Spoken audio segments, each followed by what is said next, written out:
Ce week-end de Pâques, 640 concurrents ont participé à la 24e édition de la Grappe de Cyrano.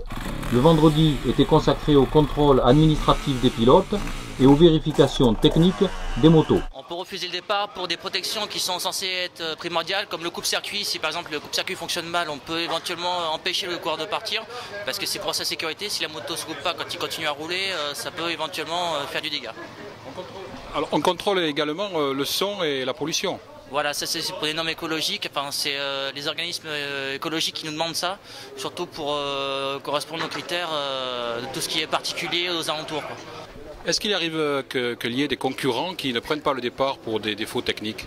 Oui, ça peut arriver. Ça peut arriver. Même des gens, des fois, qui font beaucoup de kilomètres pour une course, ça peut arriver éventuellement qu'ils ne prennent pas le départ juste parce qu'il manque un élément de conformité sur la machine.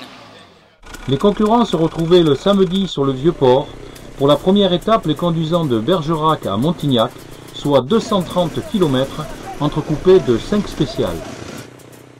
Nous avons interviewé 3 concurrents pour savoir quelle était leur ambition sur cette épreuve. Ludivine Puy, vous êtes championne du monde d'enduro. Est-ce que c'est votre première participation à cet enduro de la Grappe de Cyrano? Non, je crois que c'est ma 5e participation. Je suis venue 3 fois de suite les 3 dernières années. J'avais eu une année de creuse, mais c'est ma 5e participation. C'est donc un circuit que vous connaissez bien? C'est une région que je commence à connaître, ouais. Et aujourd'hui, je pense qu'on va le faire sous le sec et ça change. Alors vous partez bien sûr avec l'ambition de la victoire en féminine, je suppose? Oui, bien sûr, évidemment. Alors quand on est féminine, quand on est une femme dans un monde qui est quand même assez masculin, celui de la moto, est-ce que c'est pas difficile de se faire un nom? Ça a été difficile au début. Je suis rentrée dans ce milieu, j'avais 16 ans et c'est vrai qu'il a fallu se faire respecter. Quelques personnes ont testé certaines choses avec moi. Mais non, ça a été, aujourd'hui ça va parce que je suis reconnue comme un vrai pilote et aujourd'hui tout se passe bien. Peut-être vos parents vous ont donné l'amour de la moto? Ouais, mon père qui fait pas de moto parce qu'il a eu des soucis de santé, mais c'est un grand passionné et on allait sur les grands prix de motocross ensemble. Et voilà, je suis montée sur la moto à 3 ans pour la première fois et je suis pas redescendue depuis. Toi, on part toujours avec l'ambition d'essayer de gagner une nouvelle fois l'épreuve. Après, cette année, comme chaque année, il y a beaucoup de concurrents, donc je pense que ça va être une belle épreuve sur le plan de niveau sportif. Olivia Cuissé, vous êtes la concurrente la plus jeune de l'épreuve. Quel âge avez-vous? 14 ans, bientôt 15. C'est votre première participation à une course de ce type? Oui, et c'est la première course que je fais. Alors, quelle est votre ambition pour cette première? Finir. Peu importe le classement, c'est finir que je veux. J'espère finir. Alors, qui c'est qui vous a donné la passion de la moto? C'est votre papa qui est à côté de vous? Oui. Alors, papa, vous êtes fier de votre fille, je suppose? Oui, très fier, oui, effectivement, très fier. Ouais. Vous allez l'accompagner tout le long de la course? Oui, on sera pas seul, elle et moi, on sera tous les deux, quoi. Vraiment tous les deux. Son très jeune âge vous fait pas peur? J'arrive à mal dormir la nuit, c'est vrai. Mais j'ai confiance, elle s'est bien entraînée, elle est bien équipée, la moto a été bien préparée par Défi Moto et tout va bien, donc c'est parfait, quoi. Normalement c'est bon. Et vous êtes en plus de la région bergeracoise? Ouais, moi je suis né à Bergerac et ma fille aussi, et on habite à Sainte-Foy-la-Grande, mais sinon on est effectivement de Bergerac. Ouais. Merci beaucoup et puis bonne course. Merci. Bien sûr, les enjeux ne sont pas les mêmes pour tous les concurrents, mais quels sont-ils pour les partenaires, notamment pour la ville de Bergerac? Nous avons posé la question à Pascal Chanteur. 24e édition de la Grappe de Cyrano, c'est quand même une belle vitrine pour la ville de Bergerac, qui est partenaire du reste. Oui, tout à fait. Donc ville départ avec une spéciale pour l'arrivée dimanche, qui est toujours un véritable exploit de la part des organisateurs sur le site de Picaillou. Donc c'est très important pour la ville, pour l'économie, pour l'image. Ça donne une image positive. Et on a la chance aujourd'hui avec le départ sous le sec, qui est une chose un petit peu spéciale parce que ces dernières années c'était toujours un peu humide. Donc ça fait plaisir de voir les concurrents avec les motos sèches. Bien, merci Pascal Chanteur. Nous avons choisi de suivre les concurrents sur la première spéciale de samedi et lors de la dernière le dimanche. La première des 10 spéciales de l'épreuve se déroulait au pied du château de Montbazillac.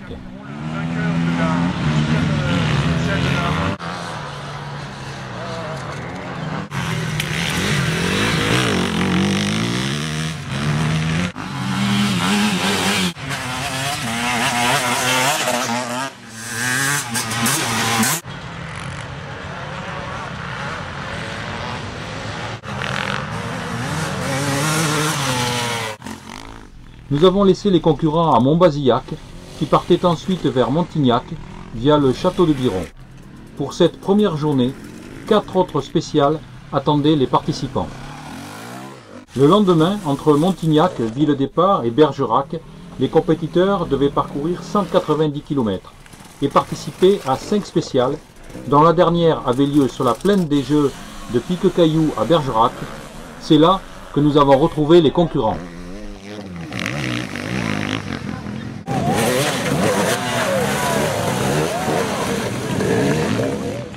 Sur un parcours très technique et difficile, le spectacle était au rendez-vous.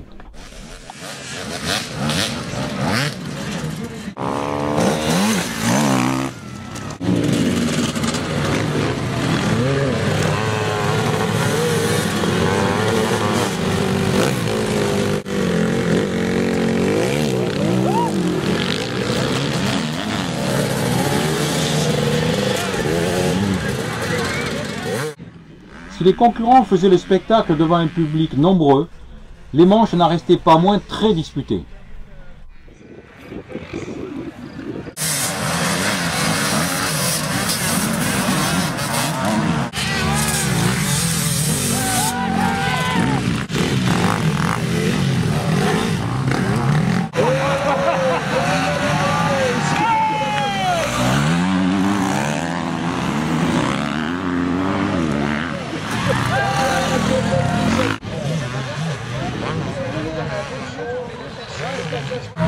Serge Guilletti, Raymond Barberger.